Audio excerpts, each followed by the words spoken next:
Welcome back to VoiceOver Startup. I'm Jeremy, and I wanted to talk really briefly about a very basic microphone concept that I think it's important for us to be aware of, and that's what we call the proximity effect. And proximity effect means just what it sounds like. It's the proximity or closeness to the microphone. And one thing that you notice about a microphone is it's not just the volume that goes up and down as you get closer or further away, but the sound also changes. So if you notice, as I get really close, if I'm really close, this is so close it's almost awkward, right? But there's a lot of low end. You hear how low and bassy and boomy my voice sounds versus being way back here. If I'm way back here, you can still hear me. And guys, I do have a compressor on. If I didn't have my compressor on, you would barely hear me. What the compressor does, as I've mentioned in other videos, it kind of evens out the high volume and the low volume. But you notice the sound of my voice is a lot different.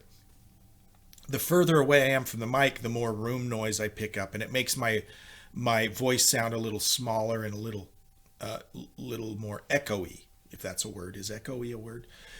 Versus, way up close, and I'm not talking any different. It just sounds different just based on the proximity to the microphone. So, having said that, where should I be when I'm recording? Well, typically you want to be around 6 to 8 inches.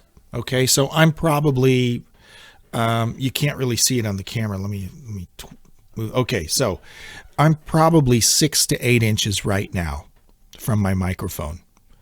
But you want to be kind of in that range, and you don't have to necessarily be looking straight into it like this. So when I'm doing a podcast, for instance, I have the mic up here, but I'm actually kind of turned this way so I can see the computer screen.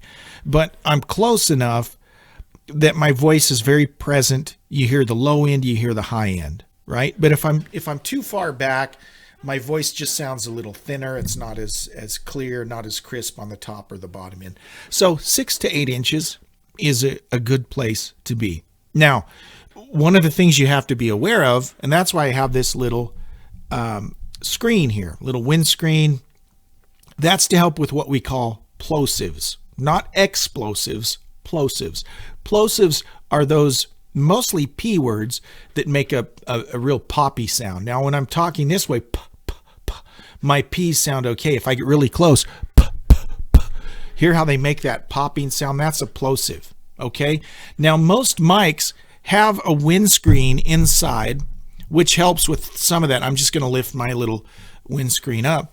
But if I get really close, my plosives, they're very loud and very annoying. There's a couple things you can do, right? You can put a big foam, and I have a big foam windscreen you can put over. But the problem with the windscreens is that kind of degrades the sound. I don't think the mics sound as well when you put a big sock over them, right?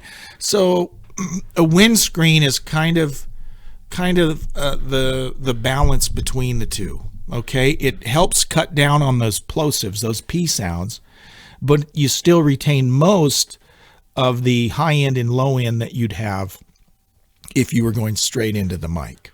Okay, so just wanted to share those basic things. I'll be doing a review on this microphone, which I'm really enjoying. I got it last week, here in the next session, I think. But these basics apply regardless of the mic you're using, right? As you want to be in that sweet spot, 6 to 8 inches from the microphone. Be aware of the plosives. And just remember that moving away doesn't just affect the volume, but it affects the sound. Okay, it affects the sound. Your best level, your best volumes are all going to be up 6 to 8 inches from the microphone. All right, hope that helps. Hey, thanks for watching, and we'll see you on the next session. Please hit the subscribe button if you haven't done that. Thanks. Bye-bye.